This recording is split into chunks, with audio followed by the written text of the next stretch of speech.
پاکستان کی طرف سے شنگھائی تعاون تنظیم کے اسلام آباد میں ہونے والے سربراہان حکومت کونسل کے اجلاس میں شرکت کے دعوت نامے ارسال۔ ایس ای اور کن ممالک کے تمام سربراہان نے حکومت کو وزیر اعظم کے دستخط کے ساتھ دعوت نامے بھیجے گئے۔ اکتوبر میں ہونے والے اجلاس میں شرکت کے لیے چین، بھارت، روس، ایران، ازبکستان، ترکستان، تاجکستان اور ازبکستان کو دعوت نامے بھیجے گئے۔ راولپنڈی سے آزاد کشمیر کے علاقے پلندری جانے والی بس گہری کھائی میں جا گری۔ بس میں سوار تمام 23 مسافر جاں بحق۔ حادثہ کو ہوتا کہ حدود میں راولہ کوٹ کے آزاد اور وطن پل کے قریب پیش آیا۔ صدر اسمبلی زرداری اور وزیر اعظم محمد شہباز شریف کا حادثے میں قیمتی جانی نقصان پر گہرے دکھ کا اظہار۔ جاں بحق افراد کی بلندی درجات کے لیے دعا۔ قومی اسمبلی کا اجلاس کل شام 5 بجے اور سینٹ کا اجلاس 27 اگست کو شام 5 بجے پارلیمنٹ ہاؤس میں طلب۔ صدر مملکت نے دونوں اجلاس سائن کے آرٹیکل 54A کے تحت طلب کیے ہیں۔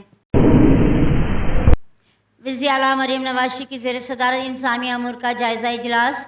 پنجاب کے ہر ضلع میں PHA قائم کرنے کا اصولی فیصلہ۔ وزیر اعلیٰ کی سڑکوں کے اطراف میں درمیان میں گرین بیلٹس بنانے کی ہدایت۔ شہروں اور دیہاتوں کے ہر گلی محلے کی صفائی یقینی بنائی جائے۔ تمام شہروں میں اسٹریٹ لائٹس کو فنکشنل کرنے کا حکم۔ پاکستان بنگلہ دیش کے درمیان راولپنڈی ٹیسٹ کا آخری روز۔ پاکستان کی دوسری اننگز میں بیٹنگ شدید مشکلات کا شکار۔ بنگلہ دیش کی پہلی اننگز 117 رنز کی برتری ختم کرتے ہوئے 7 بلے باز پویلین واپس۔ بنگلہ دیش نے پہلی اننگز میں 565 رنز بنائے تھے۔ پاکستان میں پہلی اننگز 448 رن 6 کھلاڑی آؤٹ پر ڈکلیئر کی تھی۔ علیمہ خان اور بشرا بی بی میں ٹھن گئی۔ تحریک انصاف اندرونی سیاست کا شکار۔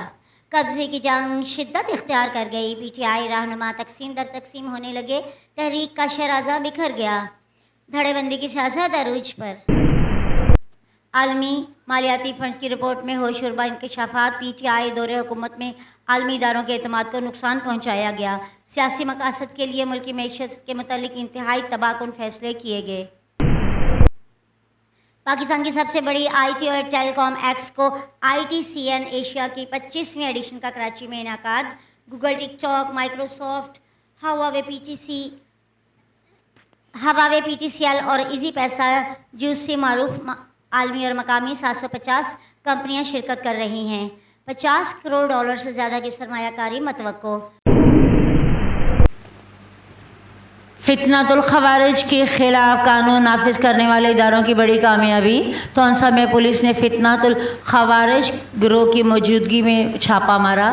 فائرنگ کی تبادلے میں 2 خارجی دہشت گرد ہلاک ہو گئے، 2 پولیس اہلکار زخمی۔ کارروائی سے فتنۃ الخوارج کو شدید دھچکا لگا۔ پنجاب پولیس کی رحیم یار خان کے کچے علاقے میں ڈاکوں کے خلاف کامیاب کارروائی۔ مفتی کانسٹیبل احمد نواز کو بحفاظت بازیاب کرا لیا۔ 2 روز قبل کچے کے علاقے میں ماچکا میں ڈاکوں نے اہلکار کو اغوا کیا تھا۔ کانسٹیبل احمد نواز کی بحفاظت بازیابی اولین ترجیح تھی۔ پنجاب کی پہلی ایئر ایمبولینس کی عوام کی جان بچانے کی خدمت کا انقلابی سفر جاری۔ وزیر اعلیٰ پنجاب مریم نواز شریف کی ہدایت پر کچے کے ڈاکوؤں کے حملے میں شدید زخمی سپاہی لاہور منتقل۔ زخمی سپاہی کو شیخ زاید ہسپتال رحیم یار خان سے Punjab institute of neuro sciences Lahore منتقل کیا گیا ہے۔ مریم نواز شریف نے گزشتہ روز رحیم یار خان میں شیخ زاید ہسپتال کا دورہ کیا تھا۔ وزیر اعلیٰ پنجاب کو شدید زخمی پولیس اہلکار کے بارے میں بتایا گیا تھا۔